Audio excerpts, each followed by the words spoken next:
राष्ट्र सर्वप्रथम राष्ट्र सर्वप्रथम राष्ट्र सर्वप्रथम राष्ट्र सर्वप्रथम राष्ट्र सर्वप्रथम की बात कार्यक्रम में आप सभी राष्ट्रवासियों का हार्दिक स्वागत। कांग्रेस प्रवक्ता गौरव वल्लभ ने इंसॉल्वेंस और बैंक्रप्सी कोर्ट में जाने वाले मामलों को लेकर एक प्रेस वार्ता को संबोधित किया। मीडिया से बात करते हुए कांग्रेस नेता ने कहा कि आईबीसी से पहले 25% तक रिकवरी हो जाती थी, वहीं आईबीसी में सिर्फ 17.6% रिकवरी हो पाई है। और क्या तथ्य रखे कांग्रेस प्रवक्ता ने, इस अवसर पर आप खुद सुने।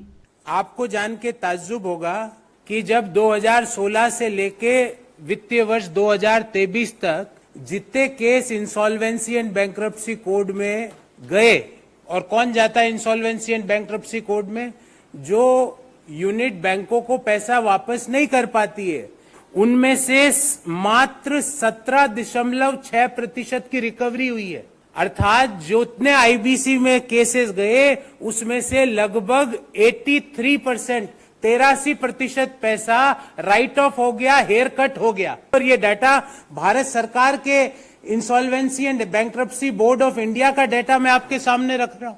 82.4% जो पब्लिक सेक्टर बैंकों का पैसा था, जो क्रेडिटर्स का पैसा था, जो अन्य बैंकों का पैसा था, जो फाइनेंशियल इंस्टीट्यूशंस का पैसा था, वो डूब गया। उसका कोई अता पता नहीं है।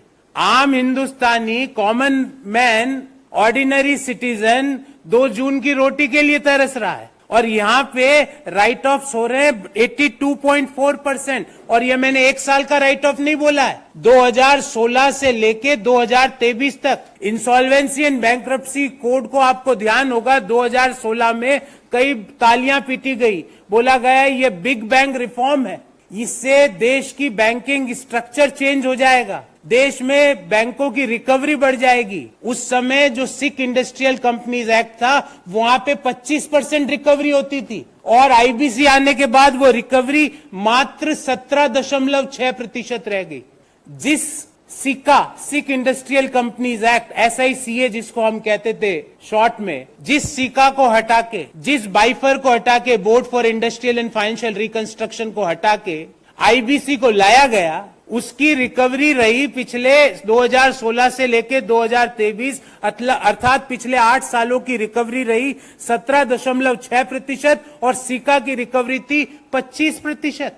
इंसॉल्वेंसी एंड बैंक्रप्सी कोड में कोई अगर यूनिट बैंकों को पैसा नहीं चुका पाती है, तो जो उसके देनदार है, क्रेडिटर है, वो आईबीसी के तहत कार्रवाई स्टार्ट कर सकते हैं।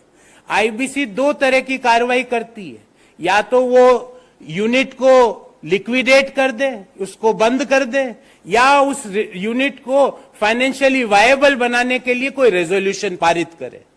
75% जो यूनिट आईबीसी में गए वो लिक्विडेट हो गई, स्क्रैप सेल्स हो गई। मात्र 25% में रेजोल्यूशन चालू किया गया, और उन रेजोल्यूशन में भी आपको जान के ताज्जुब होगा कि 2016 से लेके वित्तीय वर्ष 2023 तक रिकवरी मात्र 31.8% हुई। अर्थात जहां पे इसको वायबल बनाया गया वहां भी 68% बैंकों को नुकसान।